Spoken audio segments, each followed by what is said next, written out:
నరసింహ అవతారం దశావతారాల్లో ఒక్కో అవతారం ఒక్కో విశేషం.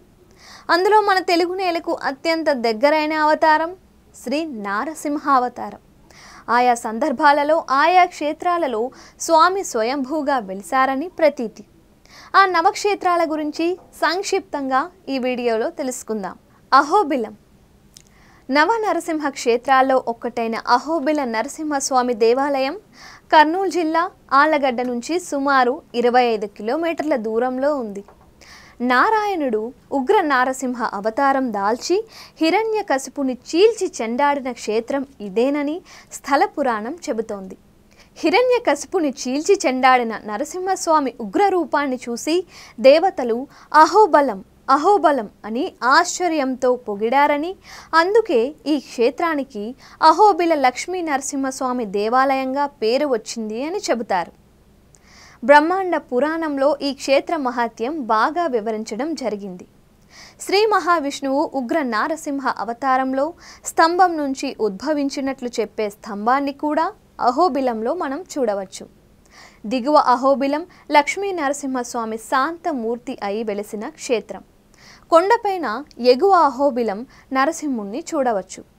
హిరణ్యకశిపుణ్ణి సంహరించి అహోబిల కొండల్లో తిరుగుతూ 9 ప్రదేశాల్లో వివిధ రూపాల్లో వెలిసారని ప్రతీతి. ఆ రూపాలు ఏంటి అంటే భార్గవ నరసింహస్వామి, యోగానంద నరసింహస్వామి, ఛత్రపట నరసింహస్వామి, ఉగ్ర నరసింహస్వామి, వరాహ నరసింహస్వామి, మాలల నరసింహస్వామి, జ్వాలా నరసింహస్వామి, పావన నరసింహస్వామి, కారంజ నరసింహస్వామి. నవ నరసింహ క్షేత్రాలు ఇక్కడ ఫాల్గుణ మాసంలో ఇక్కడ స్వామివారికి బ్రహ్మోత్సవాలు జరుగుతాయి.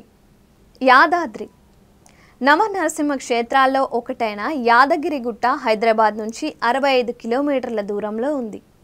ఇక్కడ కొండపైన వెలసిన నరసింహస్వామికి ఘనమైన చరిత్ర ఉంది. పూర్వం ఋష్యశృంగుని కుమారుడైన యాదమహర్షి ఈ కొండపైన తపస్సు చేశారంట. అప్పుడు మహావిష్ణువు ప్రత్యక్షమవ్వగా తనకు నరసింహస్వామిని 3 అంశాలతో దర్శనం అనుగ్రహించమని కోరారంట.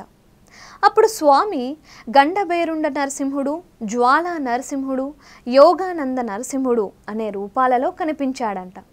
ఎప్పటికీ స్వామి తన కళ్ళ ముందే ఉండవలసిందిగా యాద మహర్షి కోరటం వలన స్వామి అలాగే కొండపైన వెలిసారంట. స్వామి వెలిసిన స్థలం కొండపైన గృహలో ఉంది. ఇప్పుడు ఈ ప్రదేశాన్ని తొలిచి ఇంకా విశాలంగా తీర్చిదిద్దారంట. లోనికి దిగే ముందు పంచముఖ ఆంజనేయ స్వామి కోవెల కూడా ఉంది. ఆంజనేయ స్వామి గుడి ఉన్న బండపై గండబేరుండ నరసింహమూర్తి ఉంది. గర్భగుడిలో జ్వాలా నరసింహ, యోగానంద నరసింహమూర్తులు ఉన్నాయి. కొండపైన స్వామివారి పుష్కరాణి కూడా ఉంది. ఇక్కడ స్వామివారిని దర్శించుకుంటే సకల కష్టాలు రోగాలు నయమైపోతాయి అని భక్తుల నమ్మకం. ఇక మూడవది మాల్యాద్రి లక్ష్మీ నరసింహస్వామి. అగస్త్య మహాముని ఈ మాల్యాద్రి పైన తపమాచరించగా లక్ష్మీ నరసింహుడు జ్వాలారూపుడై దర్శనమిచ్చాడని, జ్వాలా నరసింహునిగా కొండపైన వెలిశాడని పురాణ గాథ.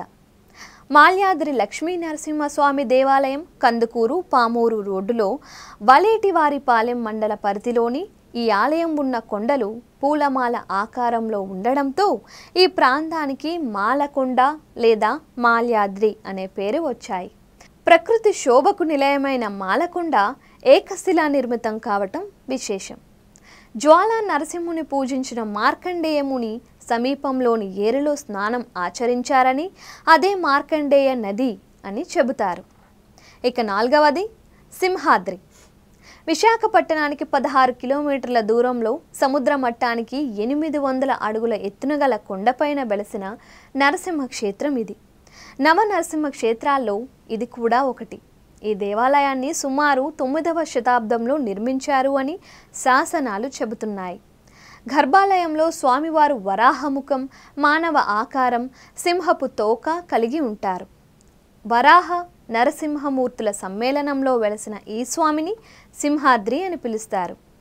ఈ గుడి ముఖమండపంలో ఒక స్తంభం ఉంది. దానిని కౌగిలించుకొని భక్తులు వరాలు కోరుకుంటే తప్పకుండా నెరవేరుతాయని భక్తుల విశ్వాసం.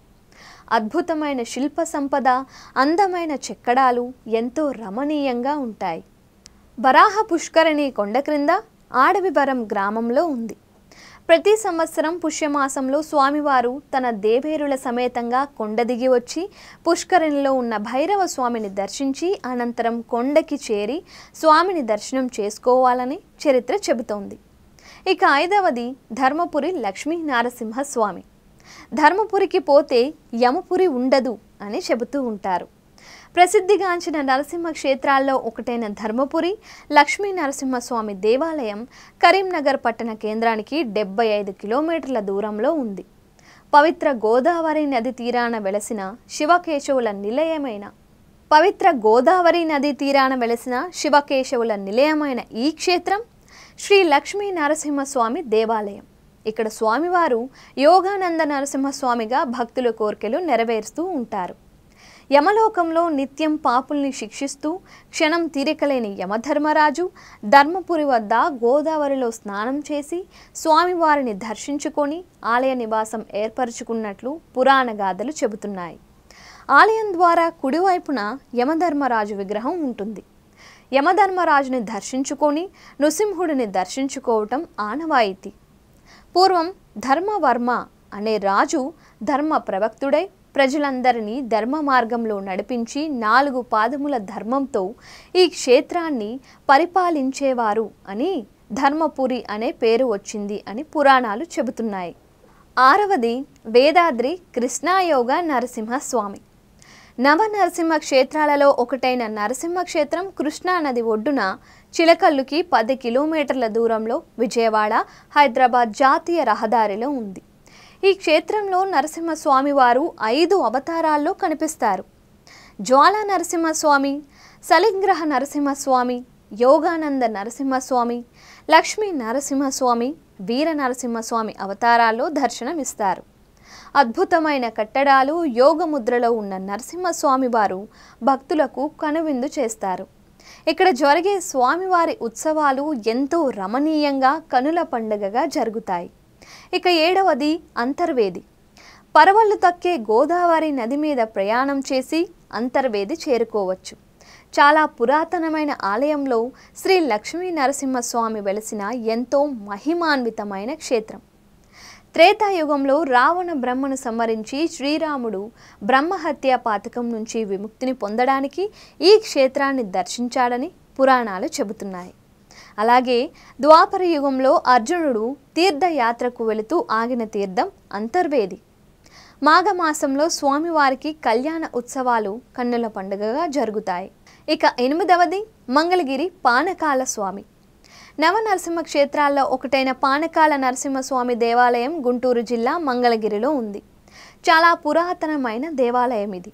కొండ మీద వెలిసిన పానకాల నరసింహస్వామి ఎంత పాత్రతో పానకం పోసినా అందులో సగం త్రాగి సగం వెనక్కి క్రక్కటం జరుగుతోంది. కొండ దిగువన లక్ష్మీ నరసింహస్వామి ఆలయం ఉంది. దీని ముందు ఎత్తైన గాలి గోపురం ఉంటుంది. ఇక 9వది పెంచలకోన నరసింహస్వామి. నెల్లూరు జిల్లాలోని రాపూర్ మండల కేంద్రంలో గల పెంచలకోన క్షేత్రంలో లక్ష్మీ నరసింహస్వామి స్వయంభూగా వెలిసిన క్షేత్రం ఇది. నవనరసింహ క్షేత్రాలలో ఒకటి ఆయన పెంచలకోనలో స్వామివారు చెంచులక్ష్మి సమేతుడై స్వయంభూగా వెలిసి ఉన్నాడు. భక్తుల పాలిట ఇలవేల్పోయి భక్తుల కోరికలు తీర్చే కొంగు బంగారమయ్యారు. హిరణ్యకశిపుని సంహరించి మహా ఉగ్ర రూపంతో వెళ్తూ ఉంటే దేవతలు అందరూ భయపడిపోయారు. అలా శేషాచల కొండల్లో సంచరిస్తూ ఉండగా ఆయనకు చెంచురాజు కుమార్తె అయిన చెంచులక్ష్మి కనిపించింది. ఆమె జగన్మోహన సౌందర్యం స్వామిని శాంతింపచేసింది. ఆ తరువాత ఆమెను వివాహం చేసుకొని పెంచలకోన ప్రాంతంలో వెలిశాడు అని స్థల పురాణం చెబుతోంది.